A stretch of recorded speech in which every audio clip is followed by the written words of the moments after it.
Hay una diferencia gigantesca entre no entender la idea del autor y sí entenderla, pero aún así ver que la ejecución de la misma sea mediocre, mala o terrible. Y este es el tema que vamos a tratar en este video del día de hoy, porque simplemente ya estoy cansado de que cada vez que alguien hace una crítica a algo, siempre haya un listillo que diga: es que no entendiste al autor.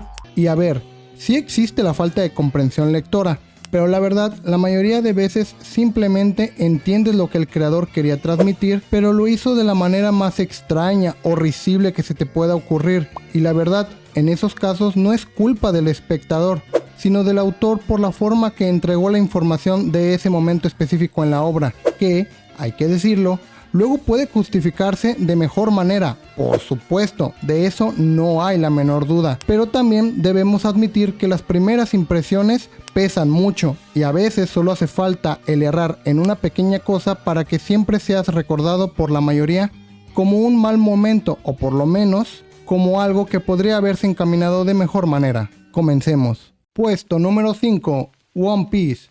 Ace responde a los insultos de Akainu. One Piece es una obra complicada de tratar, debido a que esta tiene muchos y amplios defectos, pero también grandes virtudes que como ella sola puede lograr.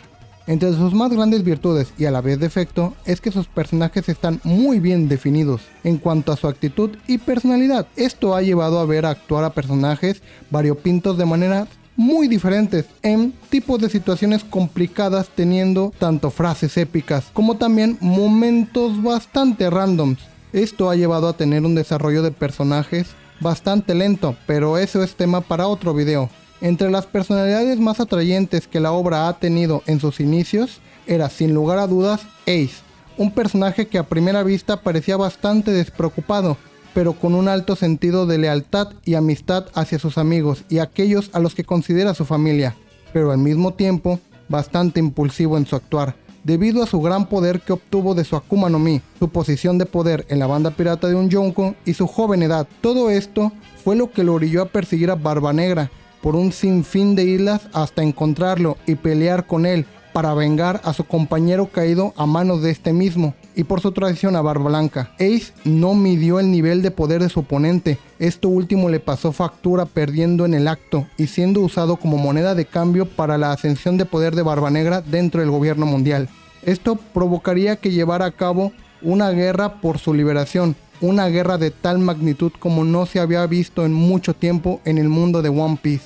Para resumir más las cosas, el entre comillas hermano de Ace, Luffy, nuestro protagonista, lleva a cabo una encrucijada para poder rescatarlo y a mitad de la guerra, con innumerables muertes provocadas por esta misma, por fin es liberado de sus ataduras para poder ayudar en la batalla. Luffy y Ace están corriendo por el campo de batalla para poder llegar a una zona segura, pero de la nada Akainu, un almirante de la marina, ve que su prisionero ha escapado y estando a punto de huir no se le ocurre mejor idea que recurrir a los insultos y provocaciones hacia el padre adoptivo de Ace, Barba Blanca, para así detener su huida. Sabiendo que este es muy joven e impulsivo, Ace responde a estos insultos de manera muy tonta y se voltea para defender el honor de su padre, a lo que tú piensas: no me chingues, Ace, no hagas esa mamada, todo este desvergue se hizo para salvarte y lo vas a tirar así de fácil a la basura.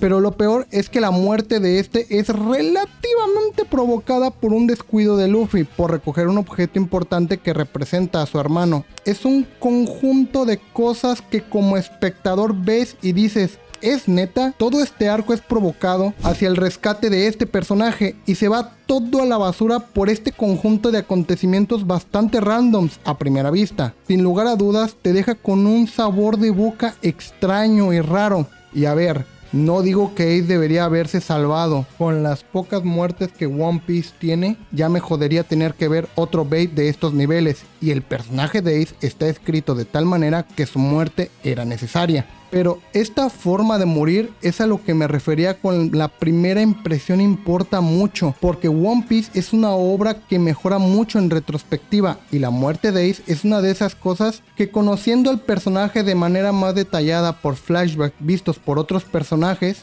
conocemos más y más de cómo era este mismo, qué pensaba, cómo actuaba, qué lo llevó a donde estaba en esos momentos y sobre todo el por qué Barba Blanca era tan importante para él. Y aunque sigo pensando que esa muerte se podía llevar de mejor manera, sí creo que la retrospectiva mejora ese acontecimiento. Por eso la muerte de Ace está tan abajo en la lista, un momento que marcó un antes y un después en One Piece.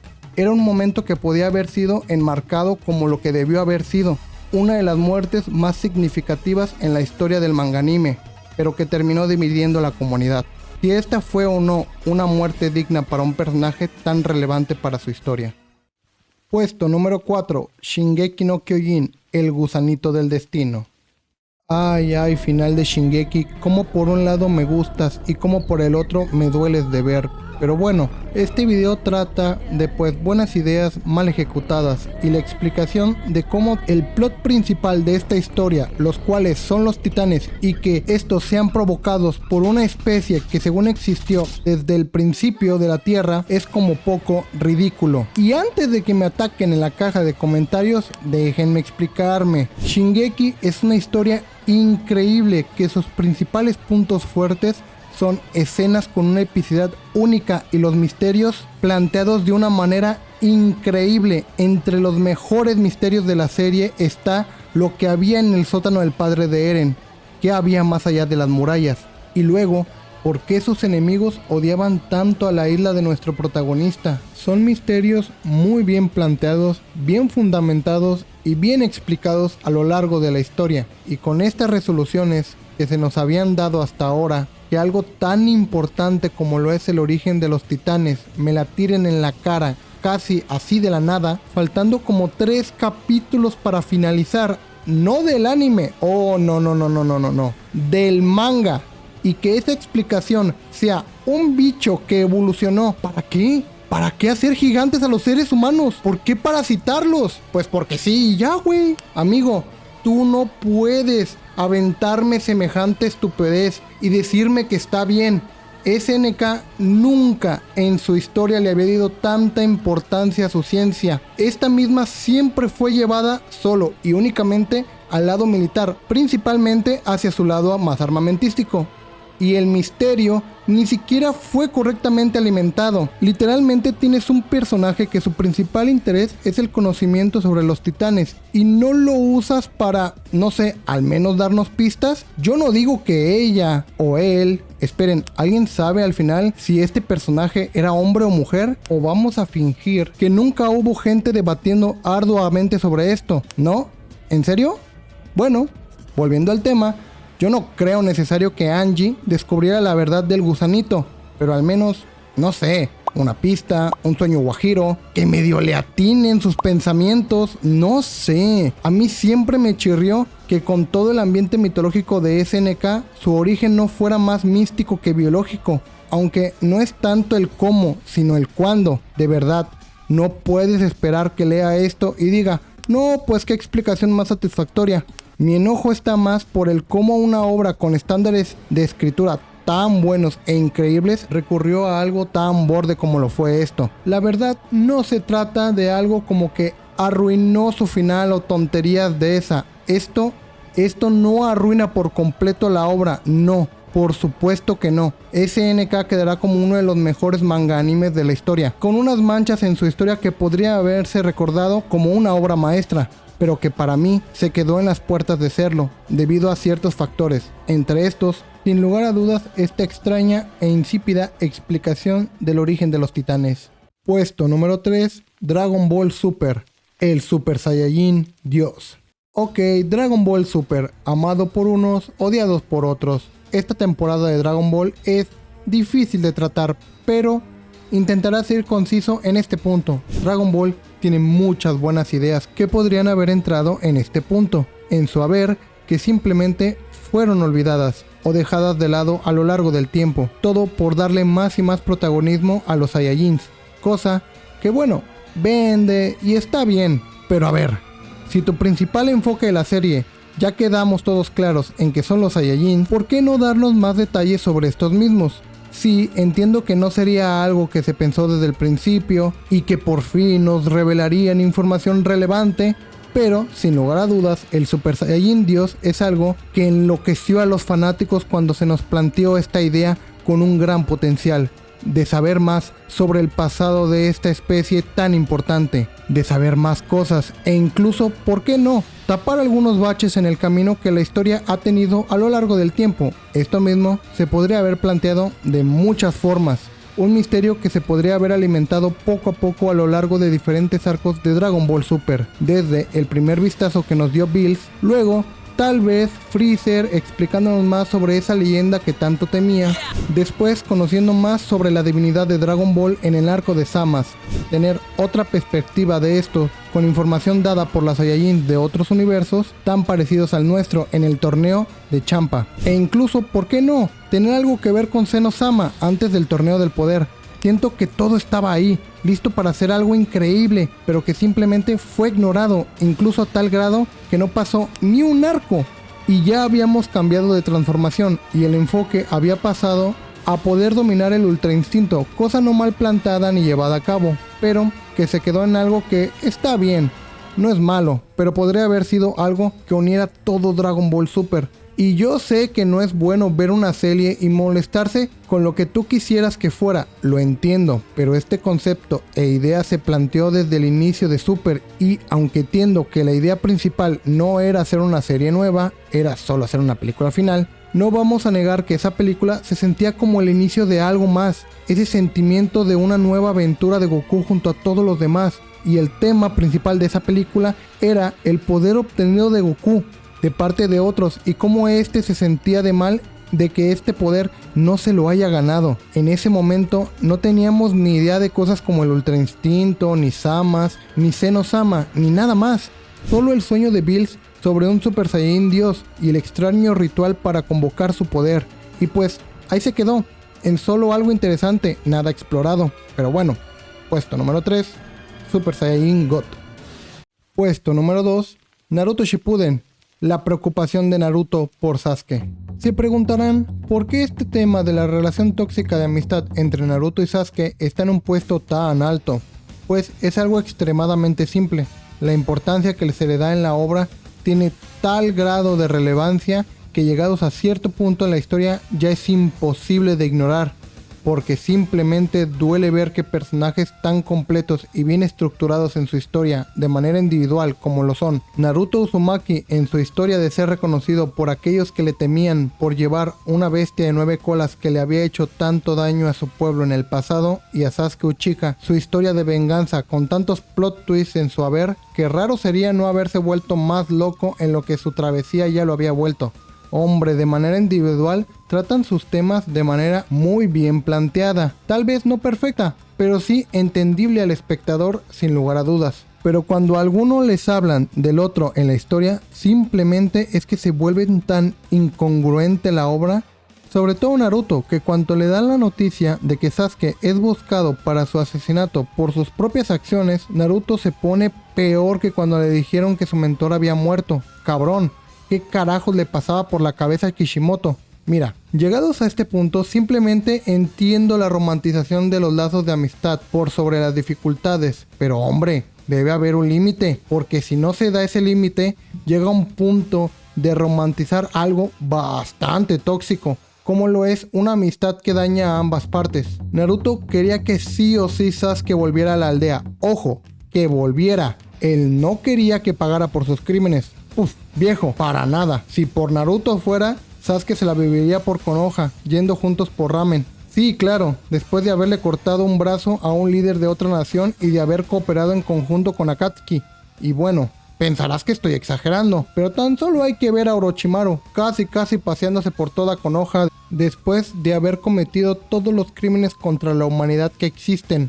O el hecho que al final de la obra Sasuke es liberado así, sin más. Sí, bueno, a ver, se fue a buscar entre las diferentes dimensiones remanentes de Kaguya, pero casi siento que esto se lo autoimpuso Sasuke porque de verdad, Naruto poco y más le hace una estatua a Sasuke en medio de la ciudad. Pero bueno, aunque se llegó a un punto tóxico de su relación de amistad y que esta parte de la historia es como el meme de historias que se resolverían antes si cogían, no podría ser más canon en este caso. Aún así, le tengo un cariño inigualable a esta obra, que sin lugar a dudas se podría haber convertido en el mejor shonen de todos los tiempos, pero que aunque no terminó siéndolo, tampoco es el peor shonen de la historia, como sus detractores aseguran. Número 1. Batman v Superman. Save Martha. Te estarás preguntando, oye, el título dice 5 buenas ideas mal ejecutadas en el anime.